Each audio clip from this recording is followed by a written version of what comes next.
Good evening.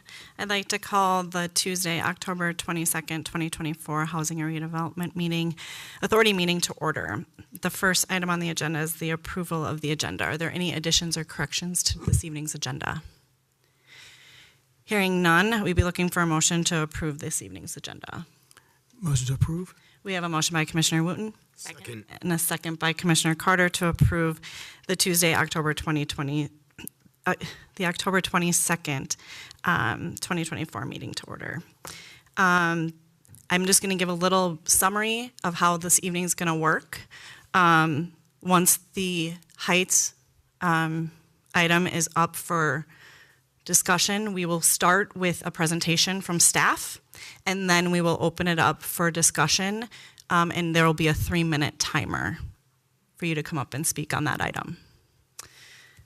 So the first item is 3.1, the approval of the October 8th, 2024 HRA Board meeting minutes. Are there any additions, corrections on the October 8th meeting minutes? Commissioner Wooten. Madam Chair, I actually have a correction, or at least an omission, I think. The last meeting we had at the 33-minute and 40-second mark, I actually had a conversation with Administrator Anna and asked for a particular item to be put in for discussion, and so I don't see that in the minutes. Okay.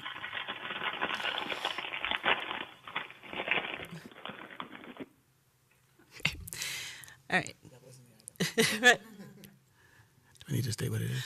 I think if we could have staff go back to that point in the meeting and update with that discussion into the minutes and have that recorded in writing, and then we could table it and have that approved at the next Can I at least? meeting. Yes.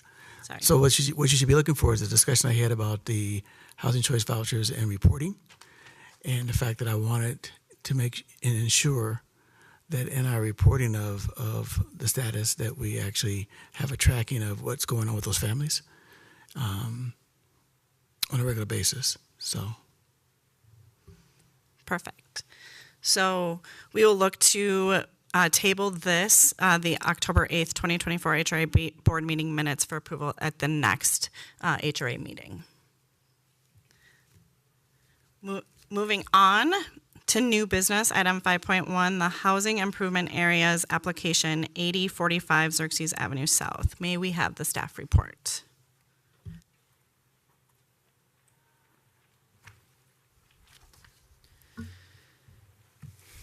Chair and Commissioners, thank you. So I'll start the presentation, but we might have to address something. So the item tonight that we'll be considering is the Heights request for a housing improvement area. And the first few slides that I have tonight,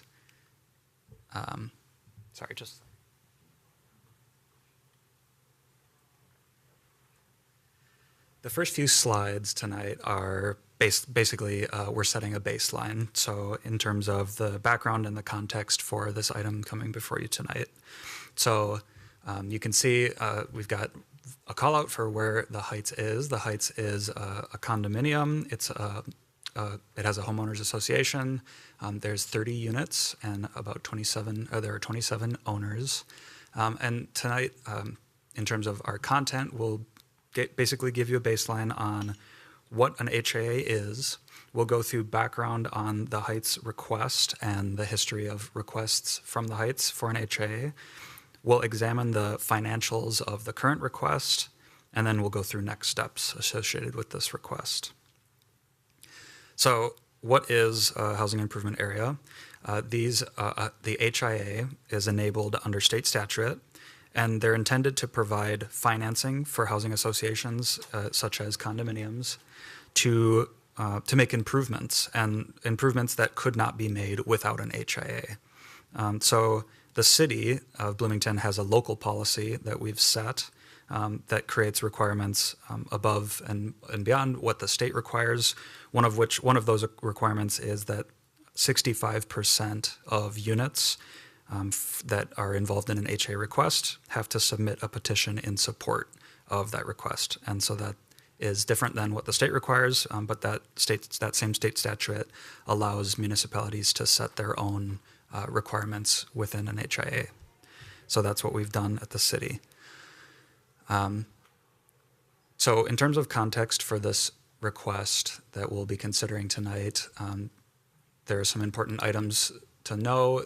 This is a request to renovate a parking ramp, which has been deteriorating for many years due to long-term deferred maintenance. The ramp is closed as of August of this year, and there's been an increase in on-street parking as a result. There are no parking stalls available on the parcel of the Heights at this point, so residents are having to park on street. There have been previous applications for a housing improvement area, but they were both denied due to the expected extreme financial burden that the fee from the HOA would put onto homeowners. The HOA has received denial from multiple private lenders, and that gets to that state requirement that the HOA is a last resort funding source. So as part of Bloomington's policy, we have to see documentation that there have been denials from private lending, which we've received. And then we have put together a recommendation staff have that includes a financing package with multiple sources, which we recommend as a way to address this parking crisis for these residents, and while also minimizing the financial burden that is created by an HIA. So I just provide this map so you can see the wider area and understand where this on-street parking is now having to occur, now that that entire parking structure, both underground and above ground, are closed. So generally parking on street is occurring on Xerxes Avenue southbound and then onto 81st Street. There's no parking on street to the northwest on Xerxes Ave because of a wide median, which prevents on-street parking from occurring in that area. So on-street parking is limited already and extends south from the Heights. So a little bit more detail on the timeline for the Heights. So the initial request for an HIA came to the HRA in 2017. That application was denied 3 years later after staff review, staff working with the applicant on reducing the scope of work items that were included in that request.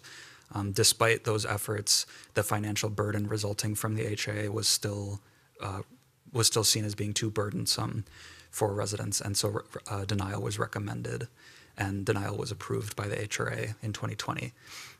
In 2020 and going forward, every 6 months, the city required an engineer inspection of the deterioration of that parking structure.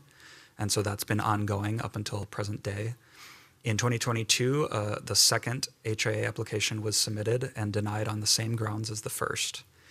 And then fast forward to December of last year, the third HIA application was submitted, and that's the application that we're considering tonight. As I mentioned, as of August, that parking garage was ordered fully closed. The certificate of occupancy for the structure was revoked, and that was in response to the engineer inspection report that the city received recommending that closure. And the other item that occurred was earlier this month, HRA staff and some board members met with residents to go over the requested HIA, to talk through the details and answer any questions that had come up from that request.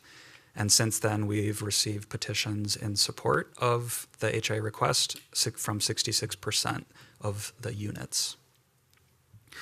So the request that is here tonight is for the most limited scope possible for work items. And the items that are being addressed are those that are in violation of building code at the city. And those are the state of deterioration of the parking structure and 2 balconies which have been closed due to violating building code. So that's what we're considering. And that is what is included in the total project cost, which you'll see in the table on the left. So the total project cost includes a 15% contingency cost, and it includes professional fees, which is to pay the engineer that is preparing the plan for this project. And so that is coming to $2.5 million. So the financing package that staff are recommending includes multiple sources. It includes general obligation bonding in $1 million as well as an interfund loan for $1.5 million. And the reason that there is a recommendation to include the interfund loan is it allows for a lower interest rate than what is possible through bonding, and that lower interest rate allows for a lower HRA fee that the residents will pay, and so it decreases the financial burden. Staff are also recommending establishing a tax increment financing district, which will further reduce the fee burden that the residents pay. So that would capture increases to property tax that result from this project and allow for a decrease of the annual assessment. And I also want to call out that the general obligation bonding and interfund loan would have a 20-year term. At the end of that term, they would be repaid to the city, and there also would be a repayment of the interest earned on that lending. And so that interest earning is estimated to be almost $1.5 million. And so all that together comes out to a total loan amount of nearly $4 million, and that amount is split amongst the units. The staff are recommending that the assessment be divided based off of the assessed value of each unit plus the assessed value of the parking stalls that each unit owns. And this is different than what was requested by the applicant. The applicant requested that the assessment be split evenly across all 30 units, but what staff found is that this could result in extreme financial burden for 1-bedrooms, but not for 2-bedrooms, whereas the recommended method ensures that the extreme financial burden trigger is not exceeded for any unit. And that what we define as extreme financial burden in the city's policies on HIAs is that the total cost of the assessment is equal to 2 times the assessed value of the unit. So when units are repaying this amount for the HRA fee, we're estimating that that amount is between $400 and $450 per month. And then just to go a little bit deeper into where that cost is coming from, you can see the breakdown from each funding source, as well as the expected reduction from establishing a TIF district. And what this results in is that fee between $400 and $550. But this isn't the only cost increase that units would face. So that's an important point. I seem to have lost my slides. Can you click on the PowerPoint again? There we go. So we wanted to draw out what the other cost increases that residents will face, which is mainly increases to HOA dues. So one requirement of state statute, as well as the City of Bloomington's HOA policy, is that the applicant must prepare financial analysis on their reserves and financial plans for their association. So the city has received financial plans prepared by an independent reserve study provider that the applicant provided. And you can see the results here, which detail essentially a $30 increase, a $30 annual increase to monthly HOA dues every year for the next 30 years. So this is part of this equation when we're thinking about what is a sustainable fee for residents to pay. And what this ensures, what these HOA due increases ensure, is that the association will be in a financially stable position to take on expected major projects, some of which are included on the right. These are substantial projects that staff identified in the financial plan. Next slide, please.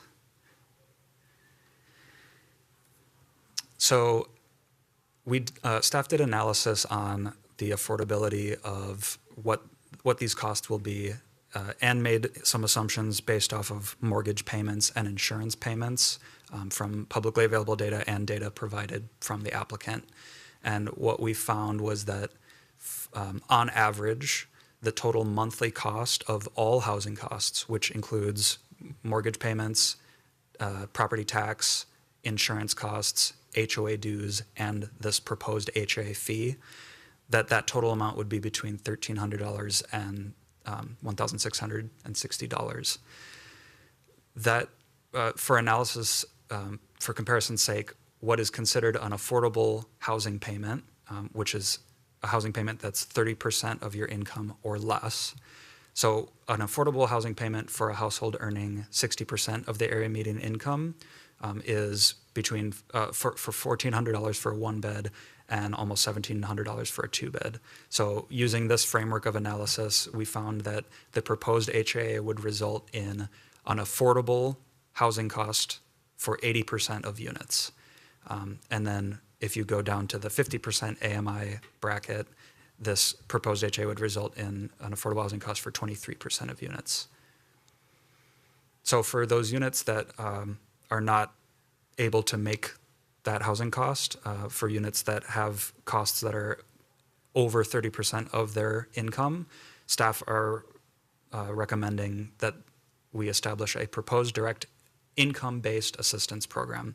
So this would be on a per unit basis, on an applicant basis. So if a household comes to the city, they could request this funding, and it would be potentially funded through the local affordable housing aid, which the city has started to receive. I gave a handout to each of you that has additional info, and we'll get into LAHA, as it's called, on the next slide. But that's the potential funding source. So what we've proposed is that there would be a pool of funding of around $500,000 that applicants could come forward.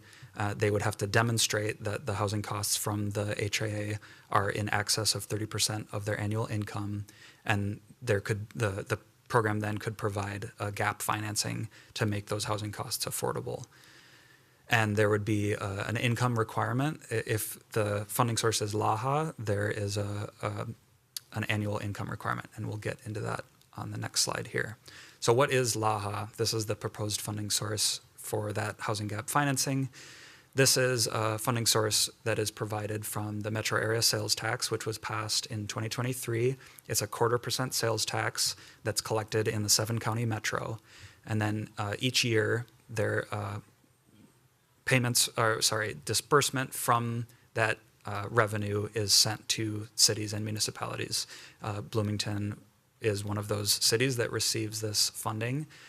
We will receive over $500,000 this year. We've received half of that funding. We'll receive the second half in December, so that we'll have that total of $560,000 by December. And next year, the state estimates that we'll receive around $1 million, and then going forward each year, around $1 million. And projects funded with LAHA do have income-based restrictions. So for rental assistance programs, households must earn 80% or below of the area median income. For home ownership projects, which the Heights HA would be considered a home ownership project, households have to earn 115% of the area median income or below. LAHA does have specific call-outs for priority projects, and for home ownership, the priority projects are those that target 80% AMI households. So to summarize, the request tonight is for financing of a $2.5 million project, which is to remediate issues that are in violation of building code. It would be financed through a 20-year loan of approximately $4 million if you account for the interest. And on a per unit basis, it's expected to be between $400 and $550, and that will depend on, again, the assessed value of the unit plus the assessed value of the parking stalls that unit owns. We did want to provide these alternative options in terms of discussion. We've provided each option that have been mentioned. The first option is to approve the proposed HA financing package, which includes bonding and an interfund loan, and establish a new TIF district. The second option, which is the staff recommended option, is to provide the HA financing package, establish a new TIF district, and offer that $500,000 in income-based assistance program for applicants that come forward and who are eligible. There are also, if the HRA Board makes a motion to deny, staff would be seeking guidance on what option to pursue. And those options are laid out there in front of you, and we can discuss those more. In terms of next steps, if the HRA recommends approval, the recommendation will go to the City Council for a public hearing, and that we're targeting November 18th for that public hearing. If the City Council approves the HRA request, there's a 45-day veto period, which is required by the state statute, and that veto period, if 45% of unit owners object to the HIA, then that resolution does not become effective. At the end of that veto period, if there is not an objection, then the resolution becomes effective. And at that point, we would take all the associated actions related to implement that, that resolution and ordinance that the City Council would pass. And so with these steps in front of you, the most optimistic timeline for funding becoming available for the project to begin would be potentially February and March. And so finally, the recommended motion is in front of you, and that concludes the presentation. There are questions. Commissioner Wooten? The first question is there any way to fast track this? Or is February, March kind of the most? Chair, Commissioner Wooten, the timeline in front of you is reliant on public comment period notification timelines, as well as that 45-day veto period, non-negotiable. There's also a state statute that the bonding issuance can't occur until the HI resolution becomes effective. So this is all to say that this is an optimistic timeline.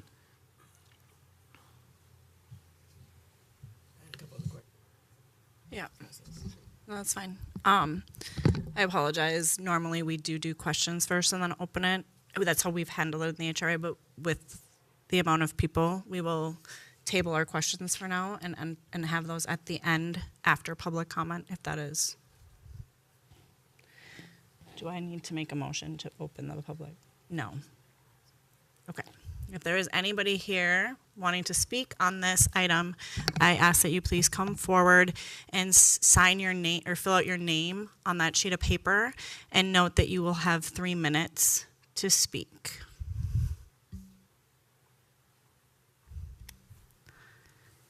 Good evening. Good evening. Just my name? Yes. Okay, my Chair, Commissioners, my name is Tom LaSalle. I live at 8137 Xerxes. We're the neighbors. We have a number of neighbors here. I'm the president of the Homeowners Association, and hopefully I'll save you the time of everyone speaking, because we want to encourage you to support this. It's, as you can see from the date, it's been way too long. I know it's not your purview, so there's no point in talking about the problems we have with parking, snow removal, trash removal that we're going to have to deal with. That's a city council. So encourage you to vote for this. I liked your idea of expediting it. I don't think there's any way to either. I think it's a very creative solution. We recognize the problem. Let's get it fixed. So thank you. Thank you.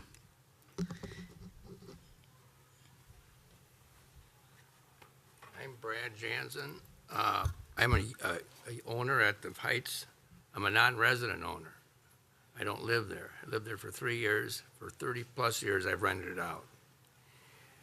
I find it interesting to see the first 2 rejections were based on it was too expensive for the homeowners. Well, how the heck was the petition signed? We had the number of people that signed a petition to get it. So we have somebody out here telling us we can't afford it. It makes no sense. You're going to have a problem. Either you do it, or the problem is kick the can down the road, and then I don't know what's going to happen. Now, I saw a figure up here for the first time today, 5.3 million. What was that about? I don't know. You divide that by 30, I think it's over 170,000 per unit. What? Makes no sense. But for whatever, please do it. Do it quickly. It is low cost rent. It's been there forever. As far as I know, they don't cause any trouble in the community. The police aren't there daily, whatever. So let's bite the bullet and do it. This is really a nothing, in my opinion, a nothing. It's a lot of money, yes, but still it's a nothing for the community. Thank you. Do you mind? Thank you.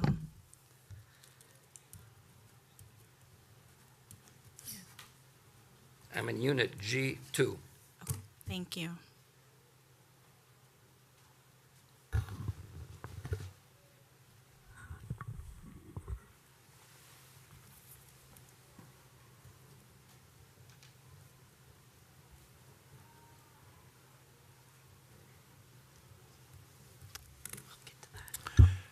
Good evening. My name is Doug Strandness. I have been working with the association since the beginning of 2017. I have been working on HRA projects for 29 years. Things have now reached a critical juncture. It's not just that the parking structure is in poor condition.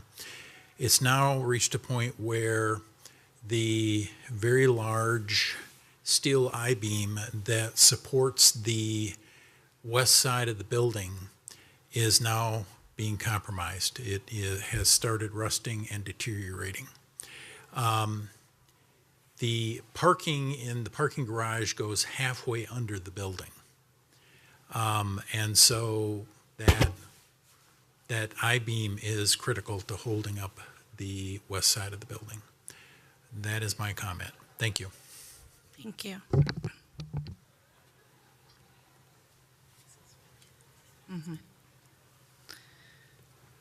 Is there anyone else in chambers that would like to speak on this item? We will open it up to the phone as well in WebEx.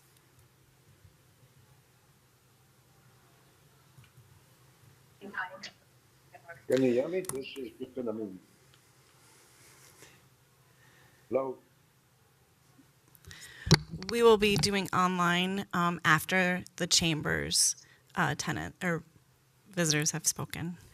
My name is Patricia Stoll. I own G1, but I don't live there. I rent it out. I lived there for 7 years, and because my family and my job moved me elsewhere, I decided to keep it as an investment. But at the time I retired, I thought I should maybe sell this. And then all this stuff started, and now I can't sell it. I have no way of getting rid of it. Thank you. Is there anyone else in chambers that would like to speak on this?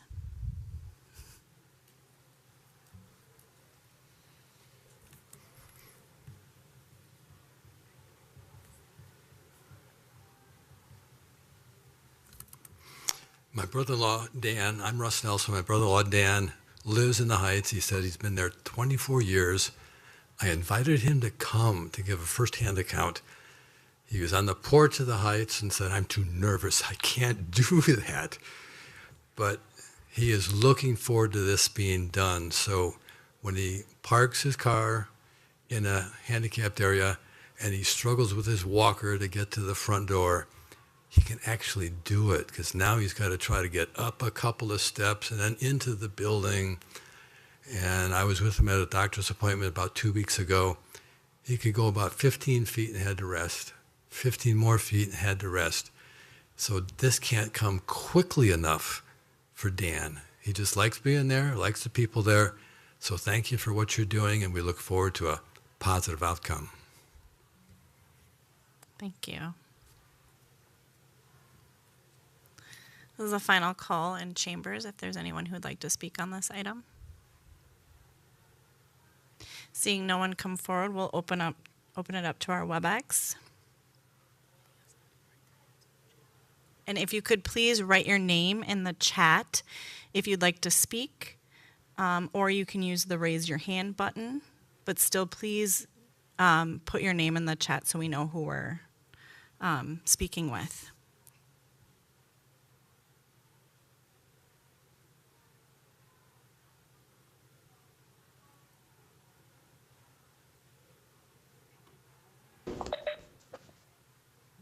This is Jennifer Coates. I'm not seeing where the chat is. but I will put my name in there as soon as I'm finished. I am the chair of the Heights. I am a non-resident owner. I own 2 units in the building, which I rent out.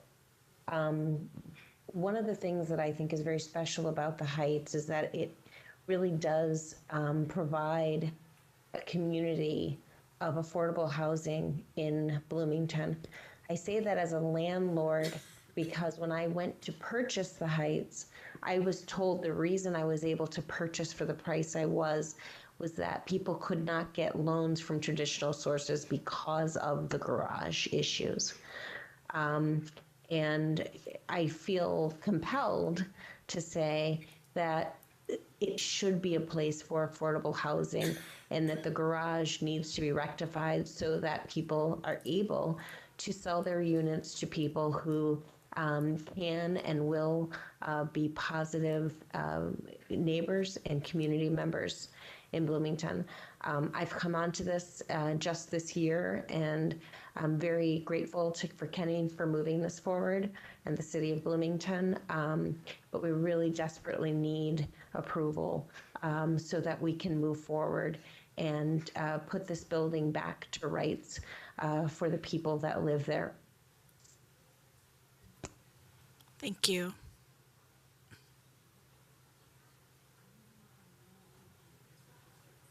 Okay. Yeah. Okay. This is Bipin. I mean, I reside in Unit 106. My 2 boys own it, and it's been a very convenient for me for the last 14 years. And I've been seeing the decline in last 7, 8 years.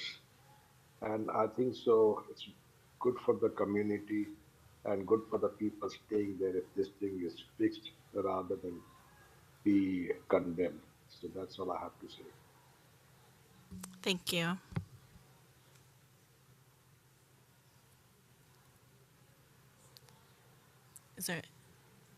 There's no more on the line. Okay, this will be the final call. If anyone on WebEx would like to speak, please type your name in the chat. Okay.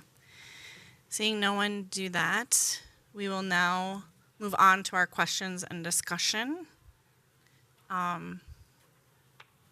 So any questions for staff? Go ahead, if you had. Okay, go ahead, Commissioner Wooten. So my question is about the process of getting through this. And my clarification needed from me, at least, is it's an HIA loan, which we're capable of making. We're actually going to be doing the bonding.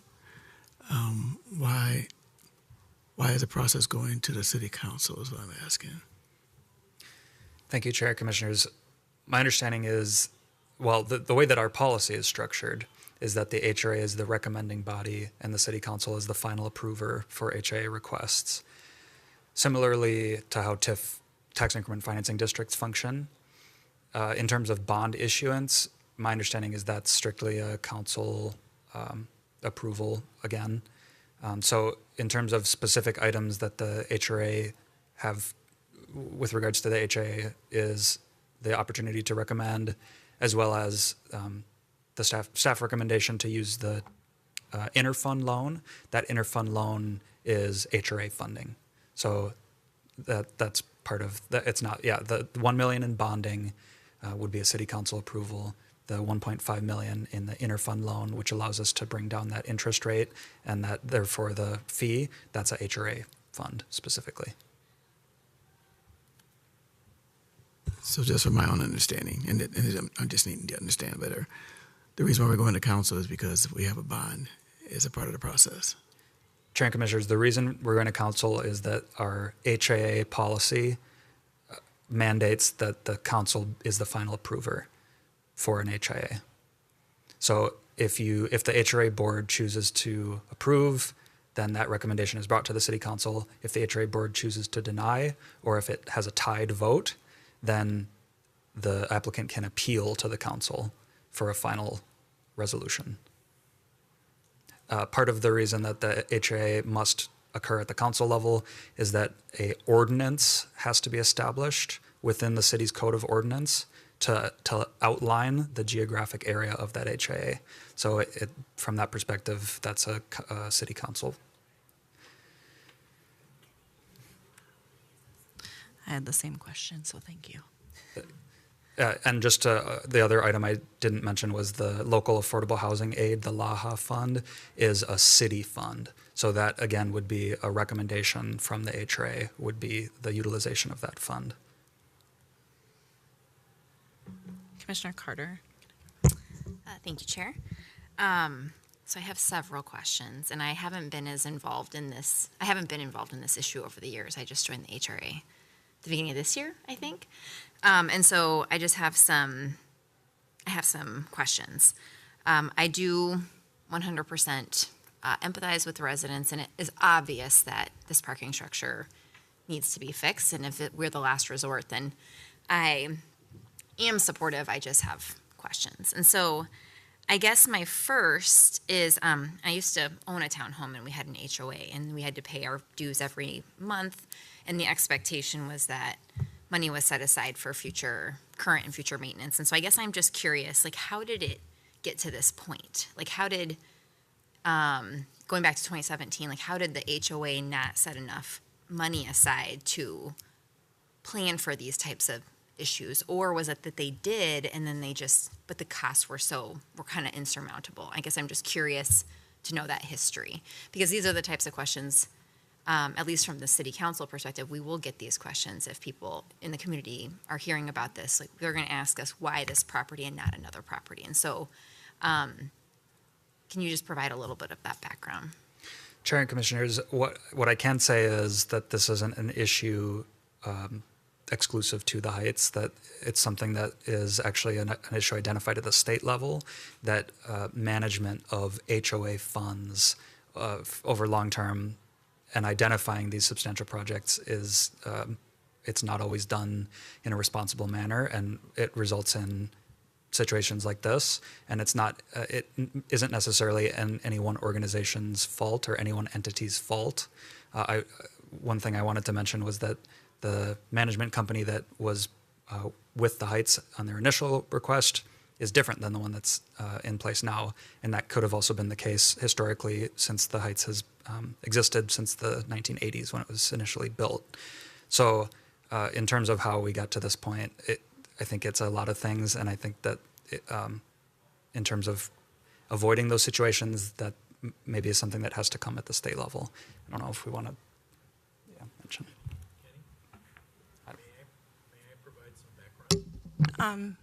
Yes, if you have background information, that would be appreciated.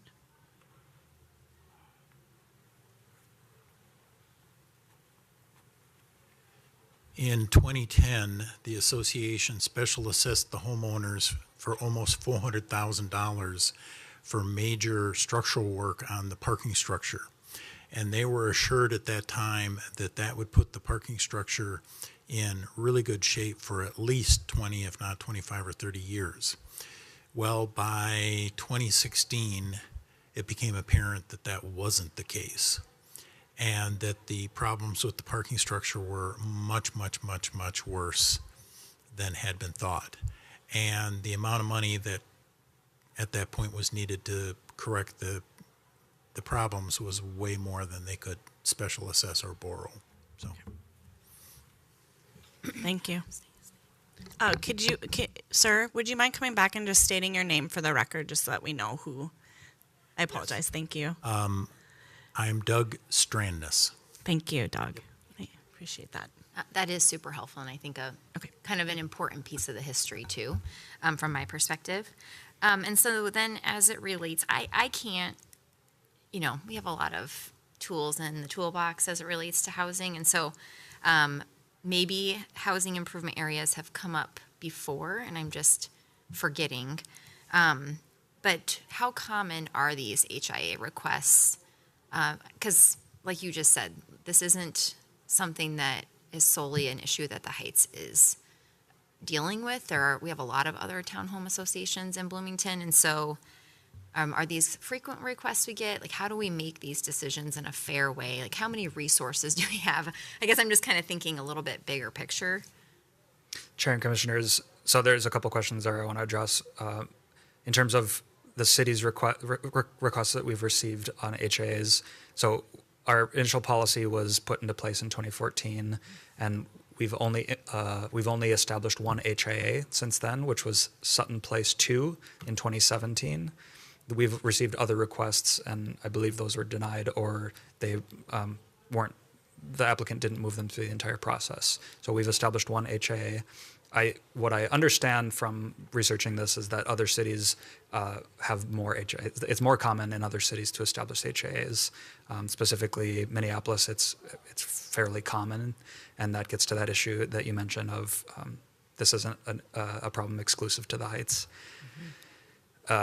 In terms of funding in the toolbox, the reason and the reasonableness of the request, I wanted to mention that bonding as a mechanism allows us to have access to a substantial pool of funding. And so in terms of this request taking away from a subsequent request, I think because bonding exists as a tool, that isn't necessarily the case. Now, with the recommendation of the interfund loan and LAHA, those are scarce resources. Yep. Okay, that leads to my next two questions. So, actually, okay, I have three more, I think, and then I'll be done. So, you said that you will be. I'm going to get the language wrong, but you said that it's, instead of doing kind of the equal assessment across units, you're doing it based on the assessed value. And so will it be equal across all one bedrooms and equal across all two bedrooms, or will they, even amongst the two bedrooms, would they be assessed at different values just based on like upkeep and, I don't even know, redone kitchens or something like that?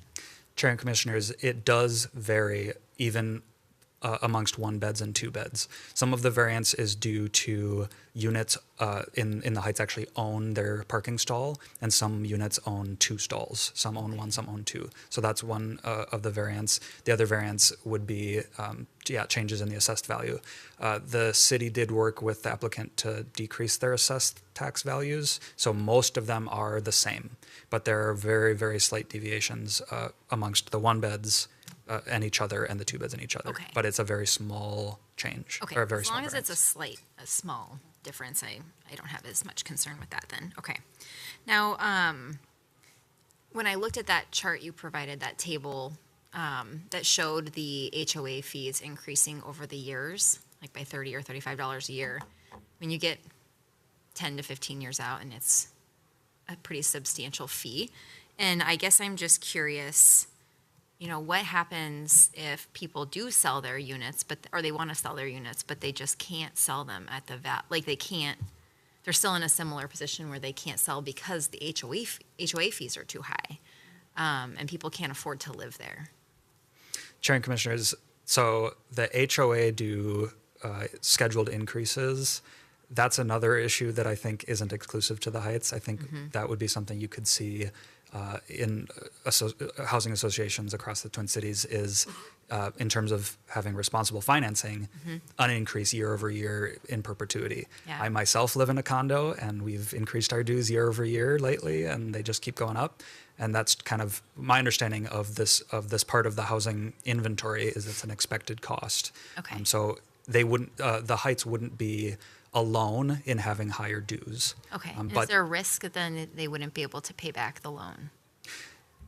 Chair and Commissioners, the risk of the loan not being repaid would come from residents not having enough income to cover the HIA fee, or it would come from them attempting to sell their home and the proceeds of the home sale not being enough to cover their mortgage, their primary lending, and then the HIA, the city lending. If that were the case, the HIA assessment would remain on the property, and that would be a choice that the homeowner would make if they were attempting to sell. And that's because that HIA assessment comes through property taxes. So it's a special assessment. It would remain with the property, and so the new buyer would assume that HIA fee. Okay. Last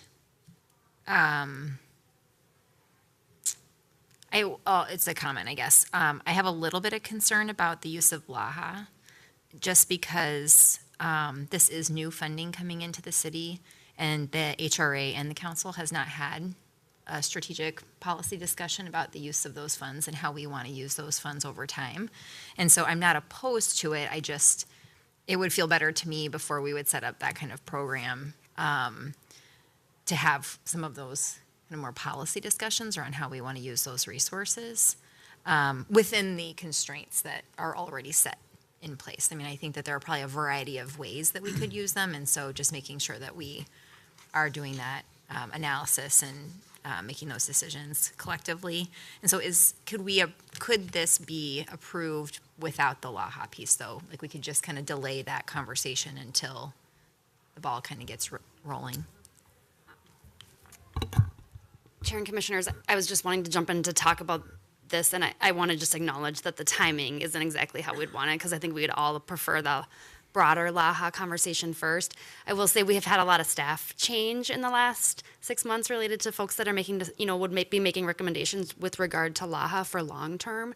And so I guess I would ask that we would have a little bit more time as staff to get our arms around the whole system that we have here between the port and the HRA and the work that the city council wants to do to make long-term recommendations with LAHA. So that's what leads us to be comfortable as staff recommending this one-time use of the initial $500,000 in LAHA, recognizing that it's not a statement of the long-term intent of the council related to this funding source, and you'll be getting $1 million a year in future years. So that was the thinking, just to share the staff recommendation.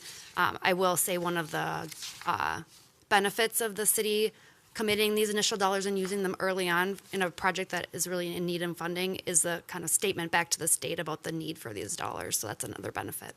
And the LAHA would be used for the financial assistance, right? The direct assistance, Okay. yes. And are we committing to that for like 1 year or 20 years? Because then it seems like it's a lot more than just it only goes up to that specific limit. But they were saying the 500,000, they would only commit up to that. Oh, okay. If that. Over whatever amount of time. I'm sorry, I don't mean to answer. I apologize. Oh, no, it's okay. Chair and Commissioners, I think yes, that's accurate. That what we've proposed is that there would be a cap in assistance to this specific project of $500,000. The actual per owner subsidy would depend on how many eligible applicants come forward, and it would depend on how much of a subsidy they would need to make their housing cost affordable. The exact structure of how that subsidy would make it to the owner, there could still be discussion on that. So that could ensure that perhaps the funding is used or provided on a one-time basis rather than just assisting month by month. Okay. So there could be discussion on that. So what I'm also hearing is that right now we're still staff, and then also council will need to and HRA will need to wrap our heads around LAHA.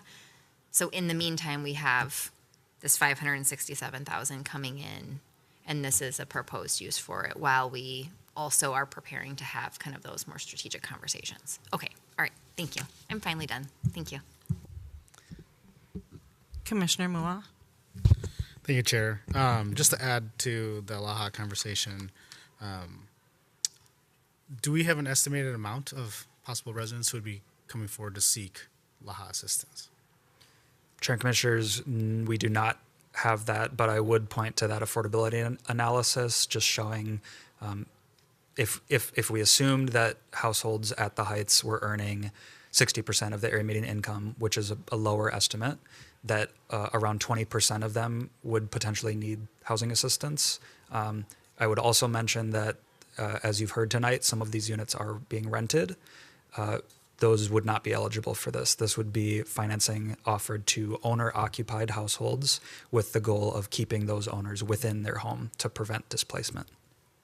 Thank you. Okay, where do I begin? Questions around the building itself. Are there additional systemic issues that we're not aware of or that we anticipate could possibly come up and that will require additional support, just given the state of the parking structure and the fact that this building was built in 1972, I am concerned that there's going to be additional needs that come up, and then we're kind of in this continuous cycle where we always have to come back to the city for support. Chair and Commissioners, I will say that the reserve study that was required as part of this application is extremely comprehensive. I believe it's over 100 pages, and it identifies a lot of the systemic housing maintenance items that will be needed in the coming years. So from that perspective, I have some confidence that the financial plan that was proposed by the reserve study would address those items. I did want to address the what we heard earlier about the structure of the actual residential component of the building, and that is to report that the most recent engineer inspection report, which showed the deterioration of the parking structure, did not call out deterioration of the residential component of the building. That's what staff read in that engineer report. So, in addition, there's conversation around TIF. What additional infrastructure would we be reinvesting into with the TIF creation? Chair and Commissioners, this would be a redevelopment TIF district, and the qualifier for a redevelopment TIF district is that a building pass what's called a blight assessment. And in terms of communication with our municipal advisor, the fact that this parking structure has been closed due to violation of building code, is that would be a substantial test to pass that blight assessment. So in terms of the infrastructure that's being improved with a redevelopment TIF district, it's the parking structure that's being improved. The other item that I think I forgot to mention in my presentation that's being addressed is accessibility. Any of these work items that are addressed with our financing have to meet our accessibility standards. So that would be another benefit of this project. Thank you.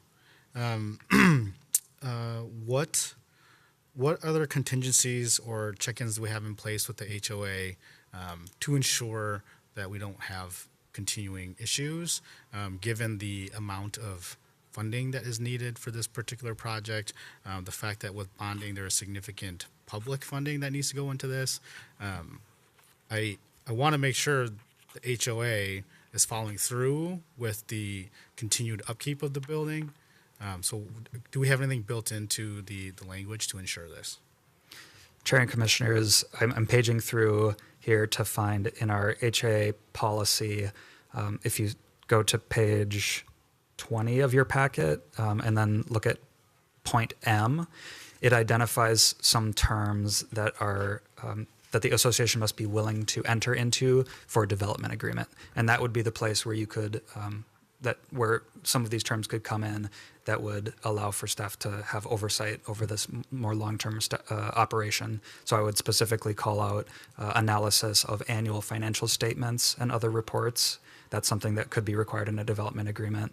And then establishment of the reserve fund, which we saw the slide earlier, that would ensure that long-term financial sustainability.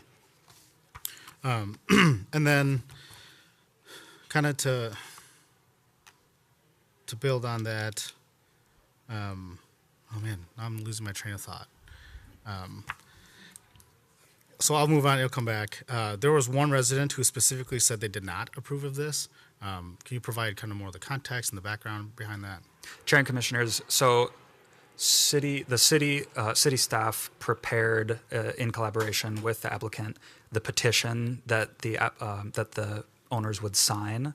The initial application that was received, there was a petition provided, but staff felt that the language of the petition didn't fully capture what the costs would be associated with this project, specifically the increase to HOA dues. So staff worked to develop a petition, and included on that petition was an option to sign saying that signer was objecting to the request. And so we received one petition with that signature. There was no additional information provided. Okay. And then my question came back. In terms of default, you mentioned that the assessment would stay with the property. And so essentially, I mean, I'm thinking of, is there a particular level where the risk then falls fully on the city with defaults? Chair and Commissioners, so in discussion that I've had with our municipal advisor as well as our chief financial officer, the biggest risk would be with our bonding. So if repayments weren't being made on bonding, the way that general obligation bonding is structured is that debt service falls to the tax base, for the Bloomington tax base. So that is the biggest risk, that if default occurs and payments aren't being made on the assessment, that the debt service for the bonding could fall to Bloomington taxpayers.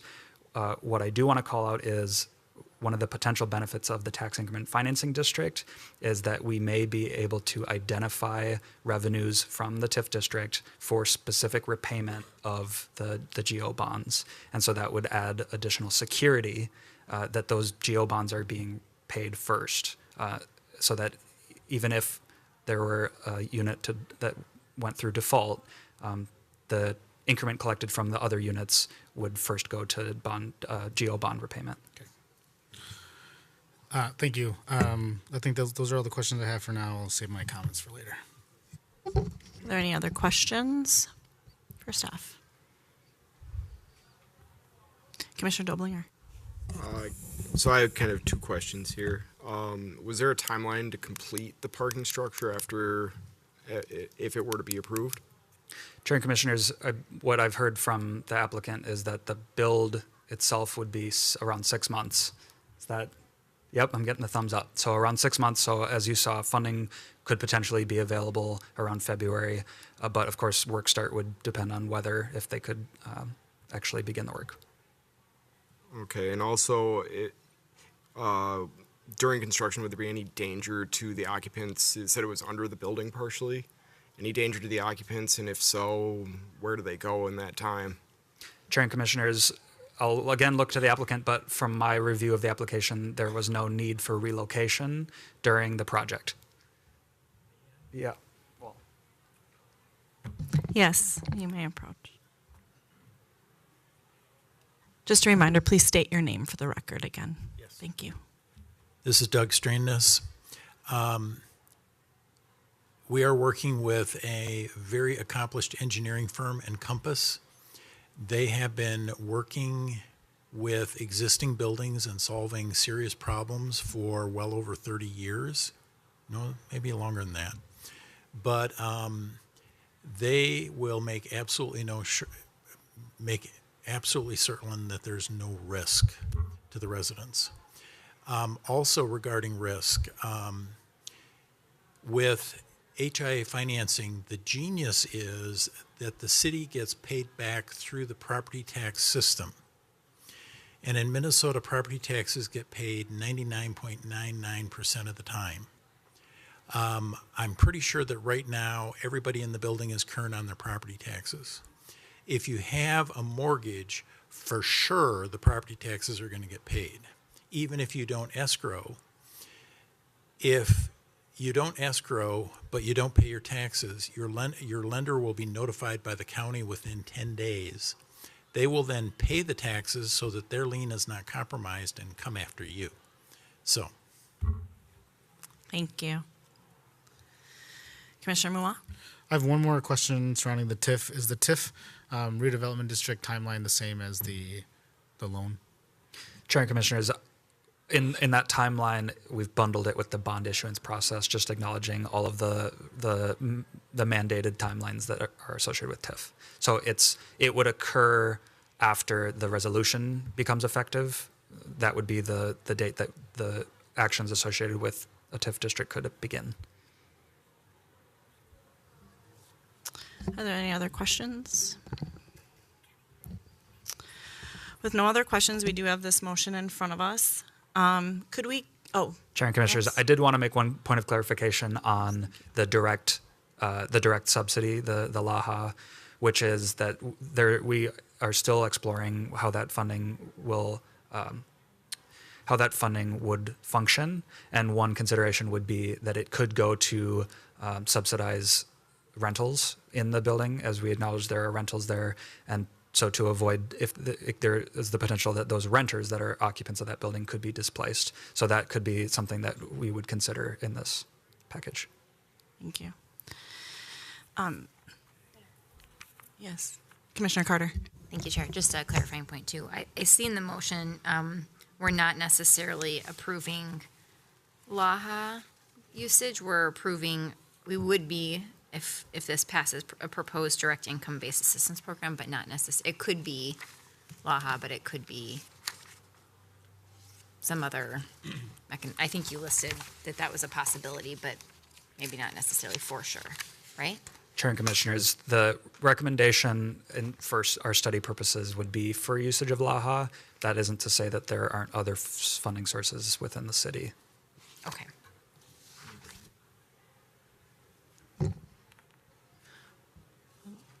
I mean, we could.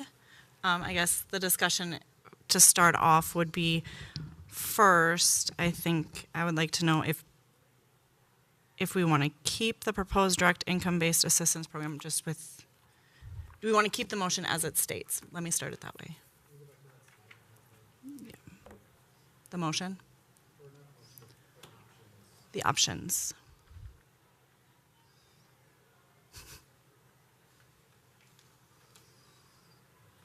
Okay.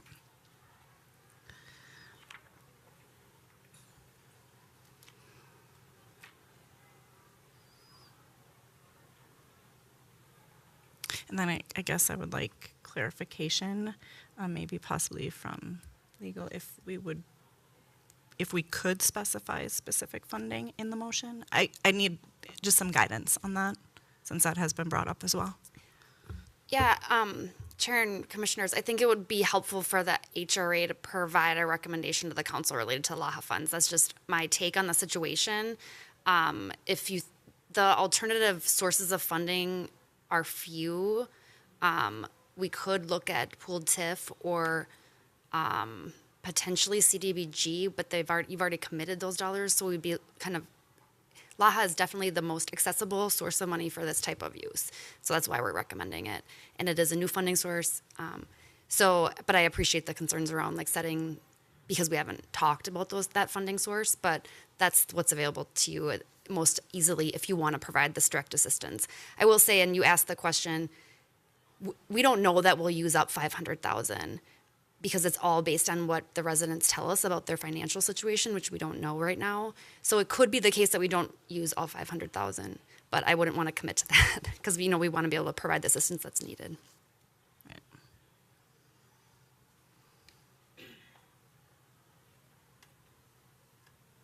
So I guess I'm looking for, I guess for me, I would be willing to make, to support a motion that would specify the use of LAHA funds.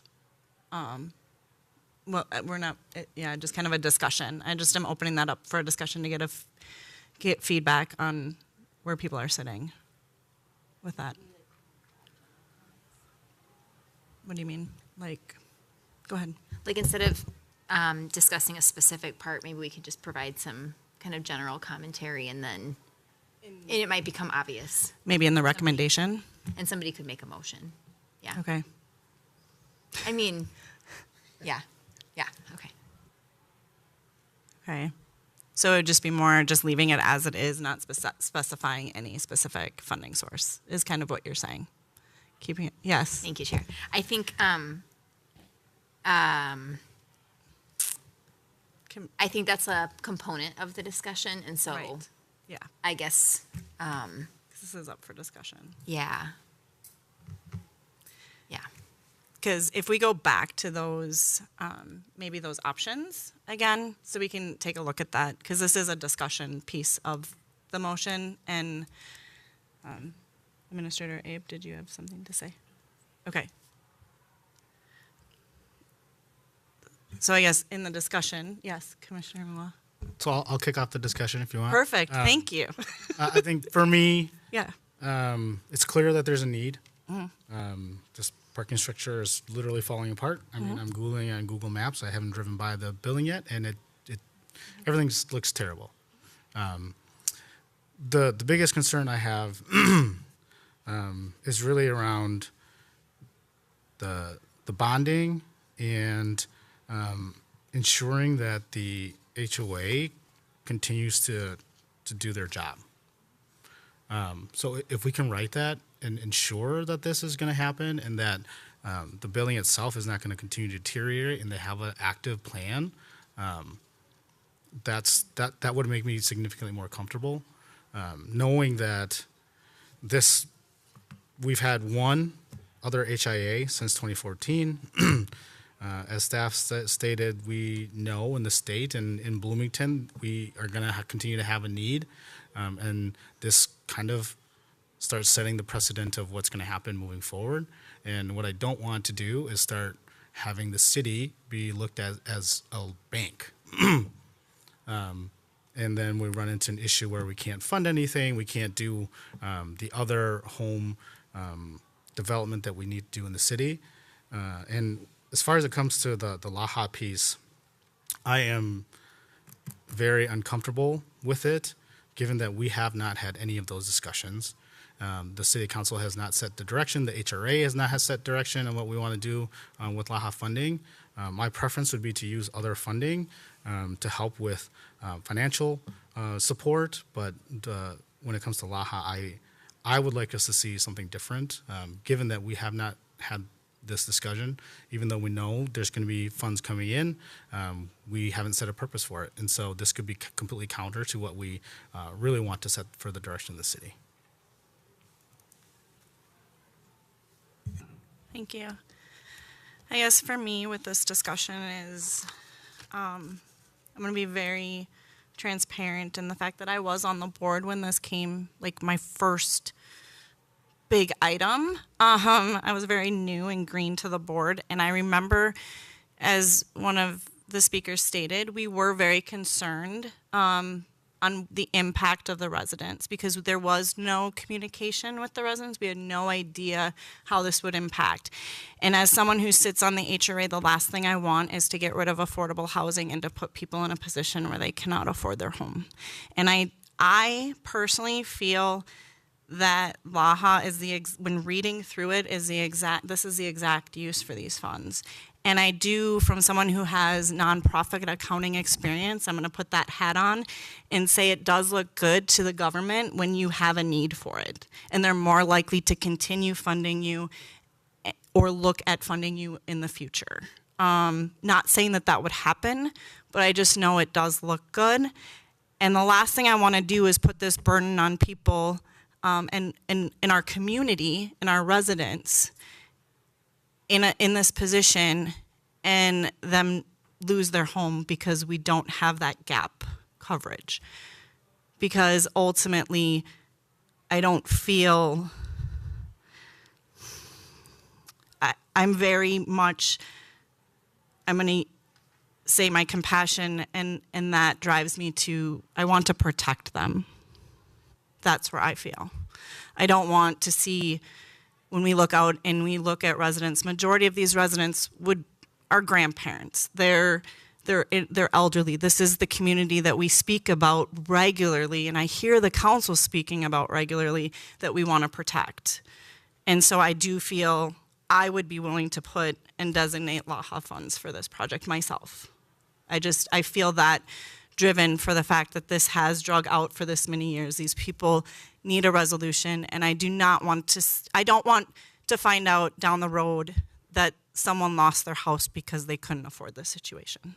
I would feel really, really horrible about that. And we didn't offer any help because we can, as stated by staff, there really is limited funding. We have, as we know, this board has designated many funds for many affordable projects in the past month and a half, 2 months from our budget. And so I guess unless there's a creative way that someone knows to create this money, I don't want to see us not provide that gap.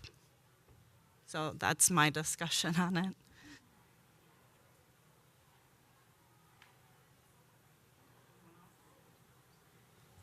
Commissioner Wooten.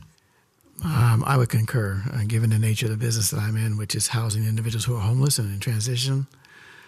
I can't not think of a better use of the funds at this particular point in time, in part because it's specifically there for a purpose like this, and also because it's actually capped for this particular project.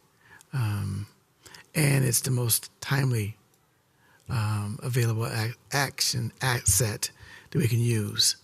And as we've seen so far, it's been a very time-consuming process, and I think that we owe it as a commission to go forward and acknowledge that and try to remedy the situation as quickly and as expeditiously as possible. Commissioner Carter. Thank you, Chair. So first, I want to thank staff because I know that this was really putting together a puzzle here, a complicated puzzle, and the different financing sources and the complexities and working through the criteria and getting all the information and really trying hard to make it work to keep people in safe housing. And so just want to say thank you for that. I know it's been a lot of time and effort and creativity. So, so I think in general, related to the HIA loan and the new TIF district, I am supportive of putting forth a recommendation to the City Council. In general, I think I would be interested in looking at our HIA policy because it was created in 2014 and we've only approved one. And so I guess I would be curious to really do a review of that and see if there's anything that we want to change or look at to better understand this tool in our toolbox. And I think because we haven't really used it or we haven't had to make these approvals, I think that's why we've got lots of questions and, so I think a better understanding of that program or that policy and the related program would be helpful. But the need is great. I actually drive by the Heights every single day. And so I see the people parking on the streets and I see them walking. It's not like a really short walk to the front door. So, and I see people with walkers. And so I totally understand I have a lot of empathy for just how challenging it has to be right now. And I just can't imagine when the snow flies and there's big snow drifts and all those things. And so, so I think it's clear that the criteria has been met. There is a need.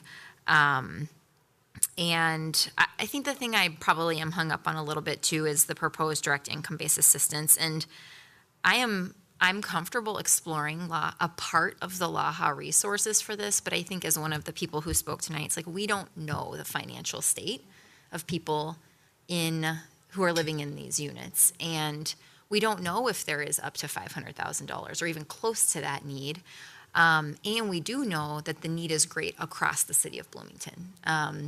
We have emergency rent assistance programs at Veep. They've seen an increase in hunger. Like, this is a really small building in a giant community that has great need. And so I think that's where my concern about just automatically saying, okay, we've got this $500,000, it's brand new money, let's just dedicate it to this because it's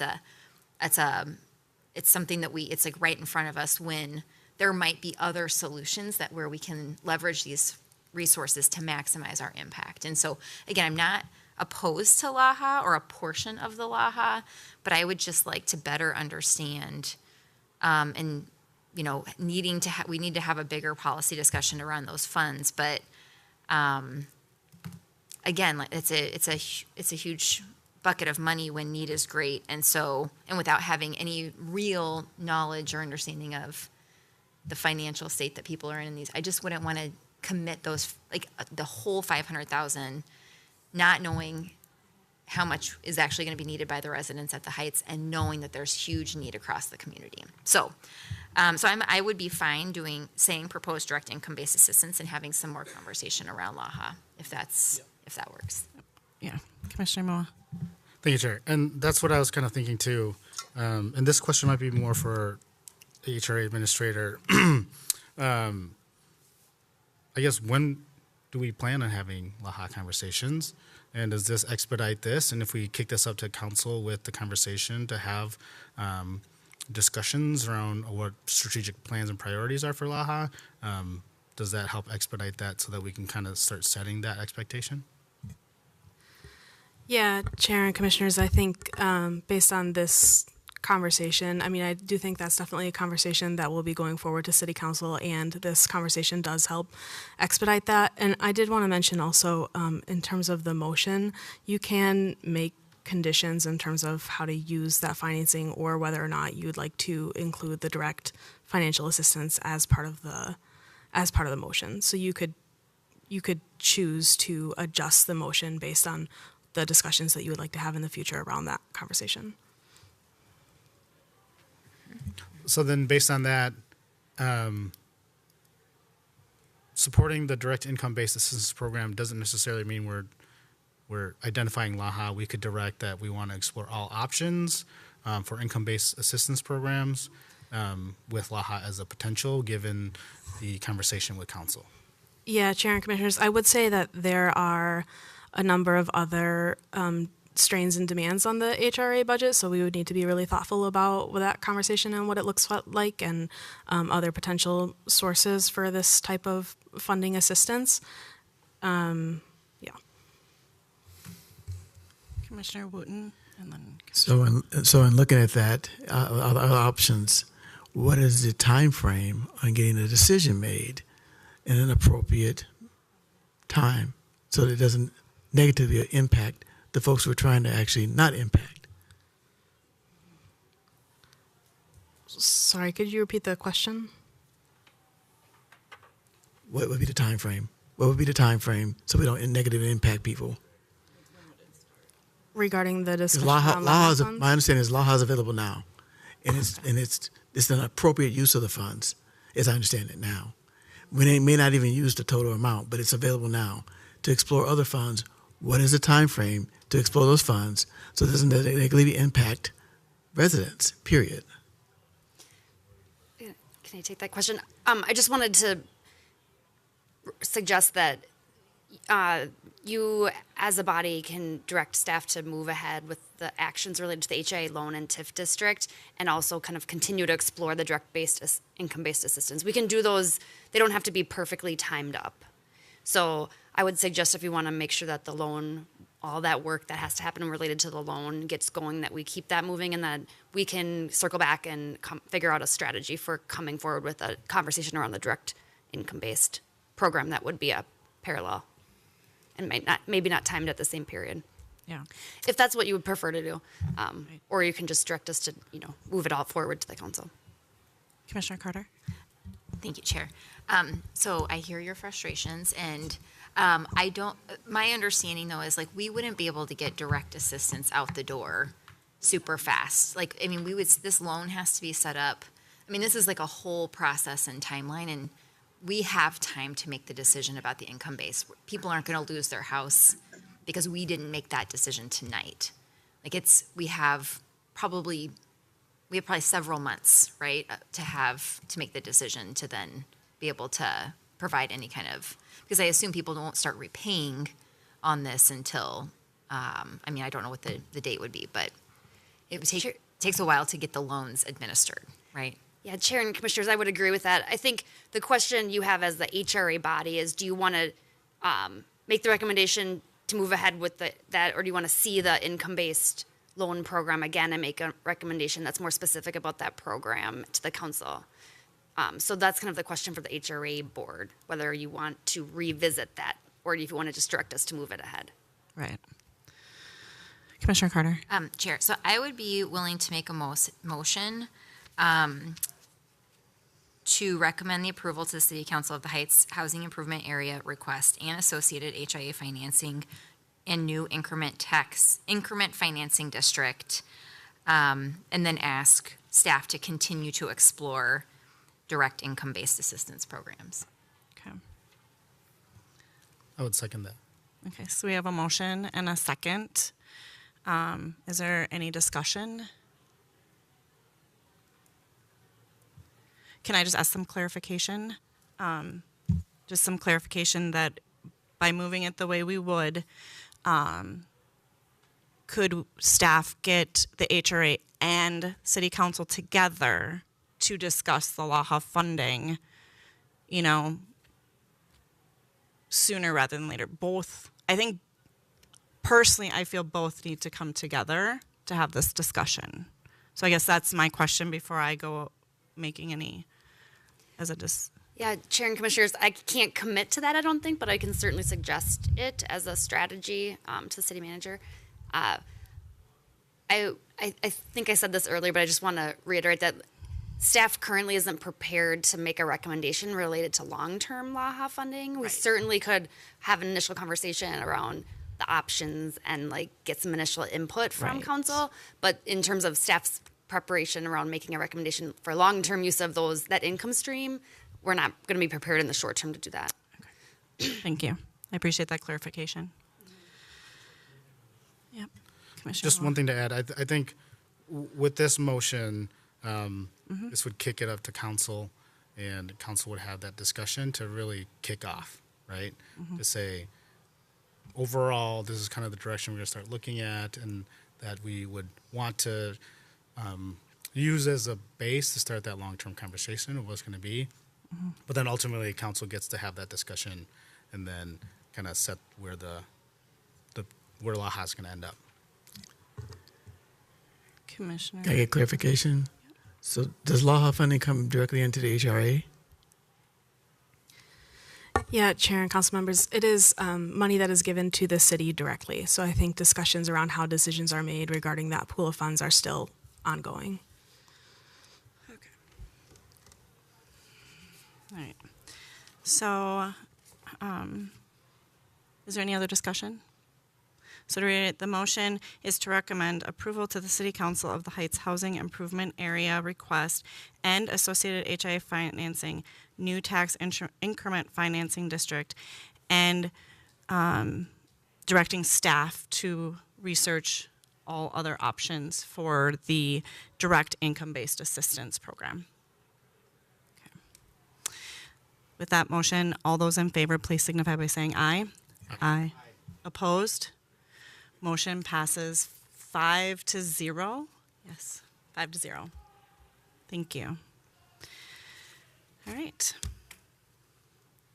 Moving on, I messed up and I apologize. We did not vote to table the 10-8. I'm sorry, that's a new one for me, so I do apologize. So we need to go back and reopen item 3.1 of the October 8th, 2024 HRA Board meeting minutes. And so I'd be looking for a motion to table consideration of the October 8th, 2024 HRA Board meeting minutes to our next meeting on November 12th, 2024, so that the recording secretary can re-listen to the recording and add additional details consistent with our discussion. Move the table. We have a motion by Commissioner Wooten. Second. And a second by Commissioner Mua to table the October 8th, 2024 meeting minutes. Is there any discussion? Hearing none, all those in favor, please signify by saying aye. Aye. Opposed, motion passes 5-0. I apologize for that. Now we're on to item 6, discussion items. Administrator Abe, do you have any discussion items tonight? Yes, Chair and Commissioners, just one item to note, which is that we've been discussing with the Planning Commission the idea of a joint HRA and Planning Commission meeting to discuss some of the work and recommendations that they have around missing middle housing. So we're still settling the date in November, but you can look for future communication from me about a date and time for that. And if you have any questions, please feel free to let me know. Wonderful. Is there any other discussion items? Okay, seeing none, hearing none, we'd be looking for a motion to adjourn the Tuesday, October 22nd, 2024 Housing and Redevelopment Authority meeting. So moved. Second. We have a motion by Commissioner Muan, a second by Commissioner Doblinger. Is there any discussion? Hearing none, all those in favor, please signify by saying aye. Aye. Opposed? Motion passes 5-0. Meeting is adjourned.